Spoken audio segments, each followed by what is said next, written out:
Okay, it's 5 p.m., so we'll start the meeting, call the meeting to order, and we'll begin with a prayer and the Pledge of Allegiance. Dr. Whaley, will you lead us in both, please? Everyone stand. Father, we just ask you to be with our national government as they ponder the things that affect us all, our state legislature as they meet together, and bless our new local representatives, bless their deliberations. And Father, we just ask you to be with us tonight. Bless this city, bless our deliberations, bless the people that live here and that come here and that depend on us, and show us your way to better and to keep this town the way we like it. In Jesus' name, amen. Of the United States of America, and to the republic for which it stands, one nation, under God, indivisible, with liberty and justice for all.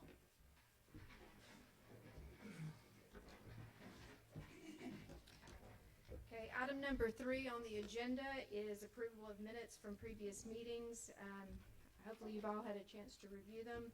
Do I have a motion to approve January the 17th, 2023 minutes? So moved. Okay, do I have a second? Second. Okay, all in favor, raise your hand. Say aye. Aye. Okay, motion passes 5-0. February the 9th, 2023, the workshop. Do I have a motion to approve the minutes? So moved. Okay, do I have a second? Second. Okay, all in favor, raise your hand and say aye. Aye. Okay, motion passes 5-0. Okay, do I have an approval or do I have a motion to amend the agenda? An approval of the agenda or a motion to agenda or to amend it? I hear no motion to amend, so I move to approve. Okay, do I have a second? Second. Okay, and all in favor, raise your hand and say aye. Aye. Okay. Motion passes 5-0. Okay, the next item, number 5, is public hearing. We're going to have a public hearing for several items. The first being an ordinance to amend chapter administration for taxation and finance and for the budget code of the city of Blue Ridge. And Eric, I'll let you tell a little bit about it, then we'll open it up for public comment. Mayor, before we do that, I just want to clarify, there's a misunderstanding about the public hearing process. And under state law, the city is not required to hold a public hearing on amendments to ordinances unless it affects the ad valorem tax rate, the budget, or certain planning items. When I first started last year, we added all ordinances that would be amended to this public hearing process. And that was done for transparency purposes. But I just want to make it clear, it's not required by state law. It's something that we did, and it's something that the council wants to continue, we can continue. And that's, basically, the other point is that under our agenda, under public comments, anybody from the audience has a right to get up and speak on any matter, whether it's on the agenda or whether they just want to talk about something in the city.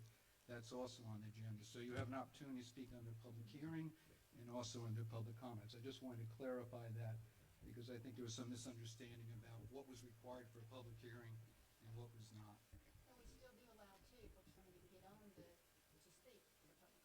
Correct. Yes, but it's actually 3 times. Yeah, and I think some of the confusion came because we weren't going to allow the zoning, which was one of the biggest changes that we've faced, looked at over the years. We had a couple of people who did not want it to be part of a public hearing. So I think, and there were several council members who do want that to be. So that may be something we should vote on to decide, do we want that to be a part of a public hearing, which has to be held in front of the council? Because currently the way the ordinance reads, it can be held in front of the planning commission, but the council would not have to hear it at that point. But there are they're the final decision-making body, so it's my opinion, they definitely should be required to hear it. So that's something we all need to discuss and, look at too with this new ordinance that we're going to revise. At the public hearing we held last week, Doc, will you speak into the mic? at the public hearing we held last week, I was told that city council people weren't supposed to say anything, so we didn't say anything. But I did want to comment that the public has the right, as the city manager just said, to speak on any matter at any meeting by putting their name on the list. So I don't believe that the comments that we aren't gonna listen to anybody carry much weight. Second, this is a deliberative body, and if there's a ordinance that is up and there's business that we need to discuss about it, I think that we should allow it, if that's what you're asking.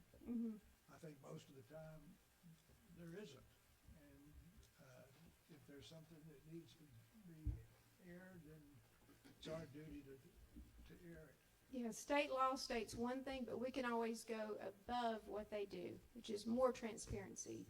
And Does that the way, make sense? yeah, Okay. it does.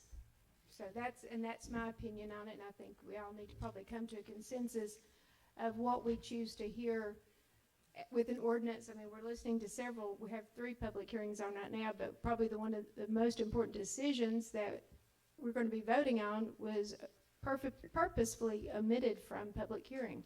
So, Well, let me just say my stand on meetings. When we came in office, I think we all know that for the past 12 years, meetings was, I don't even have the words to describe them for it. I sat through some on council and out in the audience.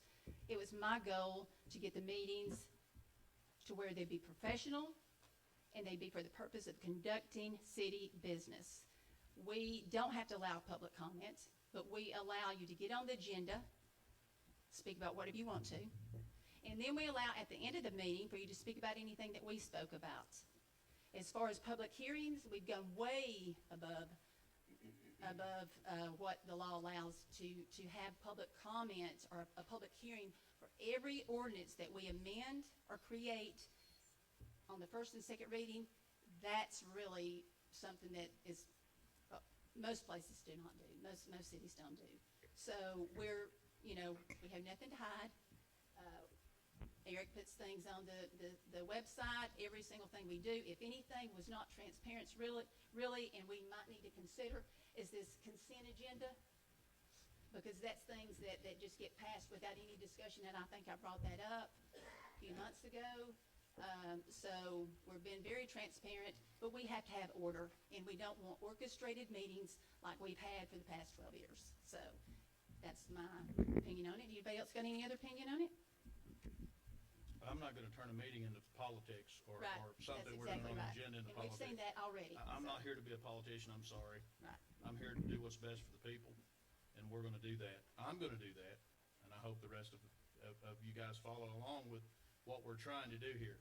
And to politicize something, there's plenty of that in this country right now. We don't need it. Do you agree, Doc? We don't need to politicize anything. We need to set up here and make decisions that are best for the people. So And that's we what all, I've got to say about all that. and this policy that was created, it was unanimous. So I think it's a good policy, and we've not had any complaints, other than I think I've heard that there may be a few that disagrees with it, but you know what, it is our decision, and we've made it, so. well, there we go then. Okay, moving right along. So this ordinance basically amends the budget process. It has not been amended since 1979, so it was amended to correspond and comply with state law. So we are following state law, Eric. Correct. We've just been amended to follow state law and update it. Thank you, Eric. Yeah, is it not appropriate for a minute or a motion to approve? Well, it's under public hearing, so we have to open it up for a public hearing. So at this time, if anyone has a comment about this item pertaining to budget and you would like to speak, please come up to the microphone and state your name. And you would have 3 minutes. either opposing or in favor? Okay, I believe we have no Now I ones. move approval Yes. of that So- ordinance. Okay, do I have a second? I'm sorry, I didn't hear the, I move approval of the ordinance. He moves, Chapter I heard two, that. He moves Article approval. 7, Taxation and Finance, Division 4, Budget of the Code of City of Blue Ridge with respect to the process for adopting the city annual budget to approve for an effective date and other purposes. okay? fine job, Doc, I Do- second. Okay, do I, yes. Let's do a roll call vote, and we'll start with Dr. Whaley. Yes? Okay. Angie Arp? Yes. Jack Yes. Taylor? Yes. Yes. And Christie and Bill, and it passes 5-0. Okay. The next item under the public hearing is an ordinance to amend the administration, Article 2, city officials, meeting times, and I think what we're wanting to do here is basically change the meetings to 6 p.m. instead of 5. Is there anything else you'd like to add to that? That's exactly what it Okay. does. And this one is it's a second reading, so we will need a roll call vote. I'll need a motion to approve this. Do I have a motion? I make a motion that we approve. Okay, do I have a Are second? you gonna read the whole thing? Do you want me to read the whole thing, Doc? No, If I you don't. want me to, I will. No, I don't. Okay, well, I make a motion, we approve I it. second. Okay. Okay, let's do a roll call vote. Dr. Whaley? Bill? Yes. Okay, Christie? Yes. Jack? Yes. Angie? Yes. And Dr. Whaley? Yes. Okay, so motion passes 5-0.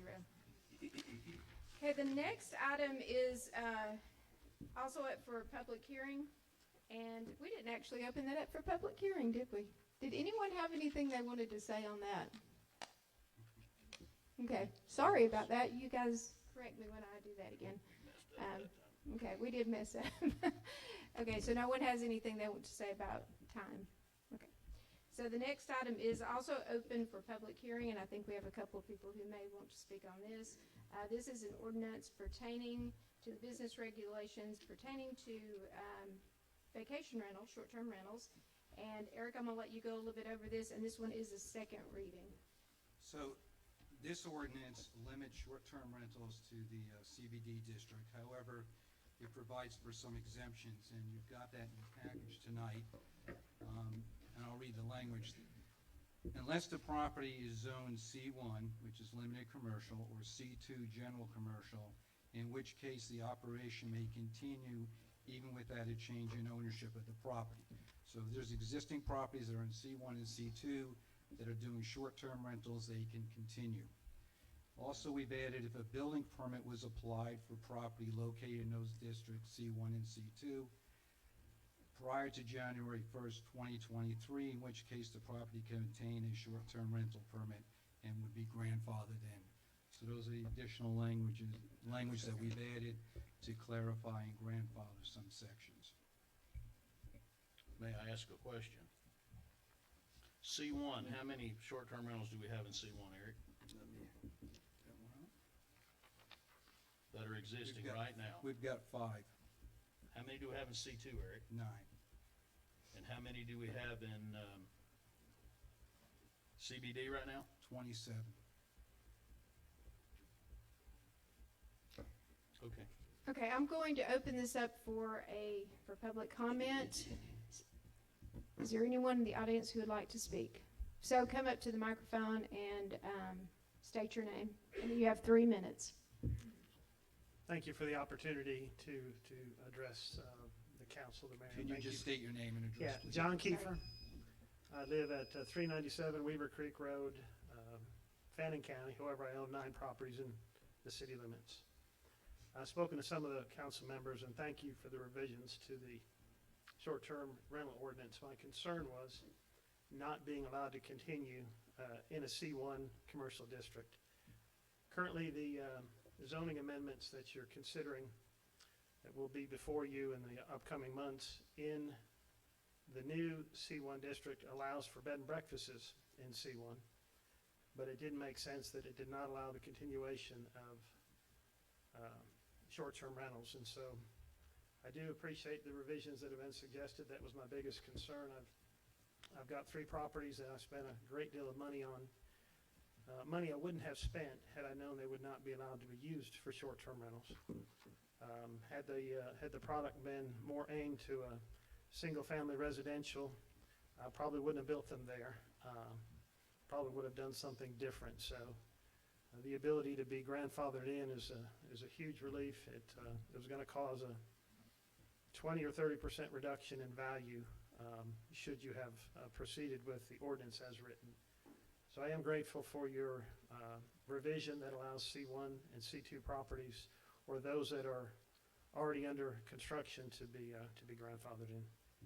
And I'm certainly here willing to answer any questions you have, but I just wanted to thank you for that consideration. Thank you. Thank you. Okay, is there anyone else who would like to take an opportunity to speak? Yes, please. State your name. You have 3 minutes. My name's Todd Plunkett, and I really appreciate this time to allow me to voice my concerns. And my wife and I built a house at 71 Messer Loop at the top of Mountain Street back in 2012 for the specific purpose of short-term rental. Thank the council for allowing us to be grandfathered in moving forward, but we have other projects going on, so we had thought about possibly selling that property just to regain some capital to reinvest. Obviously with this ordinance, that we're unable to do that or sell the property as a rental going forward. Which Excuse me, I just want to clarify, if you have an existing property in C1 or C2, you're grandfathered in and it runs with the land. So you Based would on be this able amendment. to, yeah, Oh, even if we sell the property? yes. Correct. Oh, okay. Well, then this is a moot point. Okay. Well, thank you, Todd. Well, thank you. Thank you Okay. very much. Okay, is there anyone else who would like to speak either in favor or against?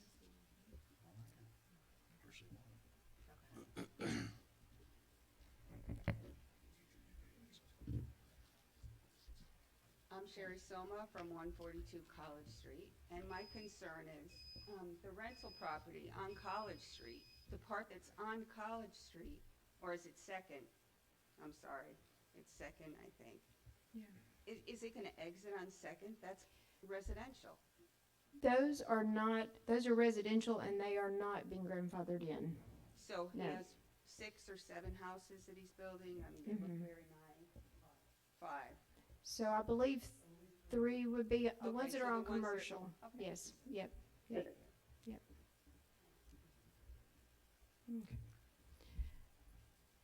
Okay, would anyone else like to speak? Okay, so I guess Just if the second, if the council has had an opportunity to look over this too, we would also need to, once we make a motion, amend it to include the language that is in the handout on your paper. Okay, any discussion amongst the council? Jack, I believe you have a question? Yes, thank you. Eric, the C1 and C2, how many do we have there that are under permit now? I believe that the total units themselves, I think there's 6. Okay. 6 or 7. Okay, any other questions or comments from the council before we vote? So basically, to make this clear, we are not affecting anyone that currently has a short-term rental in C1, C2, correct? Or under permit? Correct. But just going forward, we will not be issuing any more in C1 and C2. Correct. Okay. Do we have any additional comments from the audience? Well, we've already closed public comments, so I'm sorry. That kind of just went against what I thought I understood as far as being, if I sell my property. Okay, well, let's let Eric explain that one more Yeah. time, or if Jack needs to. So, Question is not no. So basically, he's saying that the comment that was just made kind of contradicts what Eric said, so let's go back to what Eric said. I think we're confusing folks in the audience. If you have an existing permit to operate a short-term rental in C1 or C2, you can continue to do so. And it runs with the property. So if you sold the property, it would continue to run. However, if anybody in the future comes in with C1 or C2 property, they would not be eligible for short-term rental. So these will be new. Anything else? So if we're going to approve this, we need to approve it with the language that is added on the handout. So can I get a motion in that form, please? Okay, I'm gonna make a motion then to approve the short-term rental ordinance Chapter 10. to state the new language allowing the current C1 and C2 rental properties to continue, and even if they're sold, but not to allow any new properties in C1 and C2 to be Also permitted the- for short-term rental. Also those under permit. And, Second. So you're basically making a motion. To consider the amendment that was handed out tonight. okay, yeah, I was just trying to explain it, but yes, okay. I need to Okay. restate that. Okay, does everyone understand? Okay, so Dr. Welly gave us a second, so let's do a roll call vote. We'll start with Bill Bivens. Yes. Okay, Christie, Yes. Jack, Yes. Angie, Yes. and Dr. Welly. Yes. Okay, so motion passes 5-0. Okay, the public hearing portion of this meeting is closed, and we will move on to the next item, which is a consent agenda. Motion to authorize the city administrator to execute the right-of-way maintenance agreement, and hopefully you've all had a chance to look over that. Do I have a motion to approve the consent agenda? Only one item. So moved. Okay, do I have a second? Second. Okay, let's do a roll call vote. Bill Bivens. Yes. Christie. Yes. Yes. Jack. Angie. Yes. And Dr. Whaley. Okay, motion passes 5-0. Action item under the next one is a resolution of the City Council of the City of Blue Ridge, Georgia, approving the application attached hereto for a mural at 491 East Main Street and providing an effective date. We did have the hearing in front of the DDA at the beginning of the month. And Eric, do you want to go into any further detail on this one before we go? Per the new ordinance, this was an application for a mural located at 491 East Main Street. It went before the Downtown Development Authority this month, and they recommend approval. Do you have a picture of it, Eric, It's attached to your package. to show the public?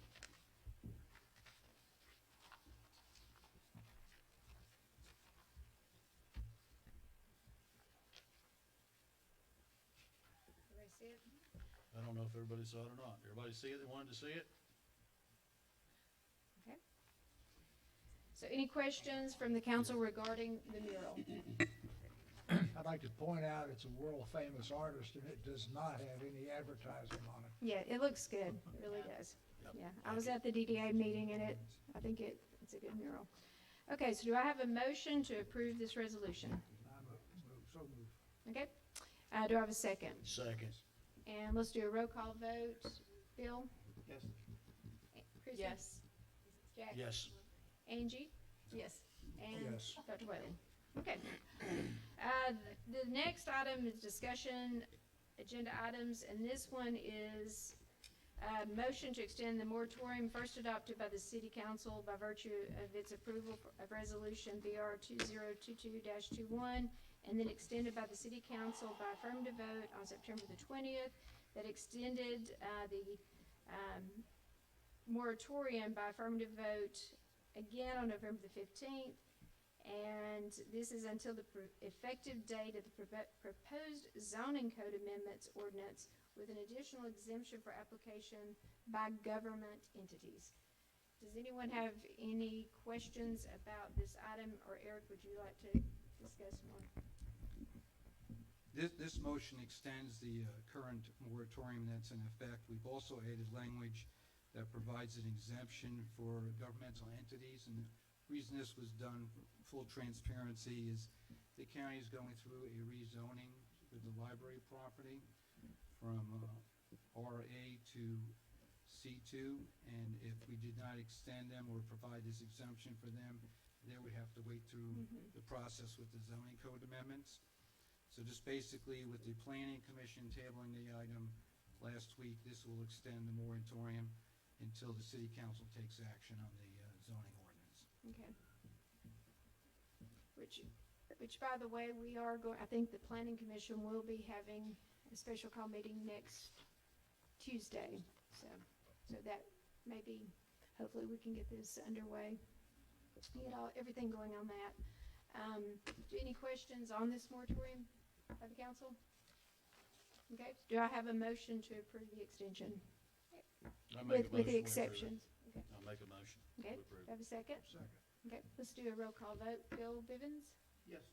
Christie? Yes. Jack? Yes, Angie? Yes. And, okay, motion passes 5-0. The next, item on the agenda is the application appointment of a member to the planning commission. Of course, we're short 2 people on that right now, so I think Bill Bivens has, a recommendation for that. Yes, I'd like to make a motion to appoint, and forgive me if I butcher the name, it's Niles Kirschhooper to the planning commission. Is Niles here tonight? No? Okay. Do I have a second? you do. Okay, any discussion before final vote? Okay, Bill? Yes. Okay, Christie? Yes. Yes, yes. Angie?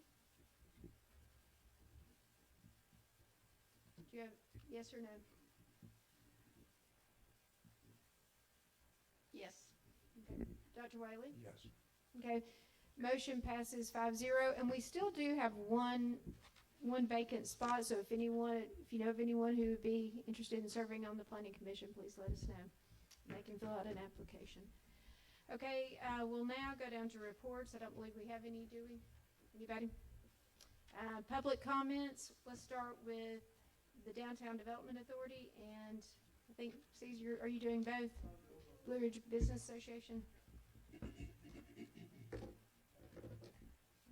Good evening, Cesar Martinez, President of the Downtown Business Association and Vice Chair of the DDA. First of all, the Business Association's Fire and Ice Festival this past weekend, I hope you all got to see it.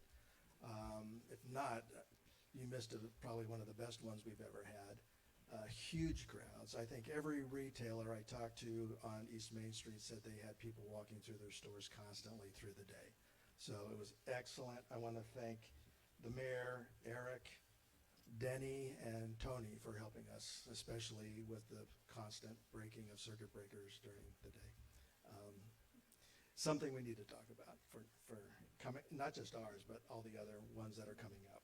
But it was an excellent day, beautiful. We had 16 chili contestants. We had 25 ice sculptures, and just a ton of people in town. So kudos all around for that. On the DDA had its meeting on February 6th. This was supposed to be the combined meeting between the city council and the DDA. On that day, we had basically Mayor Haight came and Christy Kay came. She came and she was sworn in as a member of the DDA's board. No other council member came. So, if I could ask council members why they didn't come, I would, but I can't, and you can't answer. Which is really kind of strange, because one of the things I really applaud about this council were your rules of procedure, your core values that you put forth at the beginning of the year last year. Those core values basically state, you will communicate openly and respectfully so as to achieve trust and accountability. I'm sure you all recognize those. Also, you will have transparent engagement with the citizens. I'm not sure how you can do that and not have your constituents ask questions and have them answered at these meetings. How can you be open, transparent, and accountable to your constituency if your constituency can't ask you questions and have you answer those questions on the record? I don't see how you can reconcile those two. If you can, I'd like to hear it, but there again, that's another question. So The only thing I can say about that inconsistency in your core values is hopefully, maybe the voters can answer those questions themselves come November. Thank you. Thank you. Madam Mayor, may I speak? May I Yes, speak? yes, please. Caesar, you don't read your email. That was a Monday night, and Monday nights, Dr. Whaley is treating patients in Atlanta. So I sent you an email, told you why I wouldn't be there, and that's sort of a harpoon there that wasn't called for. There may be other people who did not have a valid excuse, but I definitely did. Okay, well, I can't read them then. Okay, moving right along, thank you. The next person is Frank Moore, who's scheduled. I do not see Frank in the audience. But again, this is as we've said, this is your opportunity to speak. If anyone, you don't have to be on the agenda. You don't have to be on the agenda previously. You can come up to the podium and speak if anyone has anything they'd like to say. This is your opportunity as per our policy. Okay, please state your name and you'll have 3 minutes. My name's Margaret Tilly Middleton, and I live at 16 Summit Street. I just want to thank the council and the staff for their work on all of the work on the ordinances and revising them. And I know it's taken a lot of time, and I know it's taken a lot of discussion, and I think we'll still have some more of that. But I feel like, as a longtime resident of Blue Ridge, I was born, raised in Blue Ridge. I spent 40 years away from Blue Ridge as a teacher. Jean was born and raised in McKaysville and Copper Hill. And, we're long time, our roots go very deep here. And I just want to thank y'all for the time that you've given it. Okay. Thank you. Thank you. Margaret? Okay. Is there anyone else who would like to speak tonight? Okay. No one. Okay. I need a motion to go into executive session. We have a few legal issues to discuss, so someone will please make a motion. Second. Okay. And all in favor, raise your hand and say aye. Aye. Okay, motion passes 5-0. Okay, thank you all.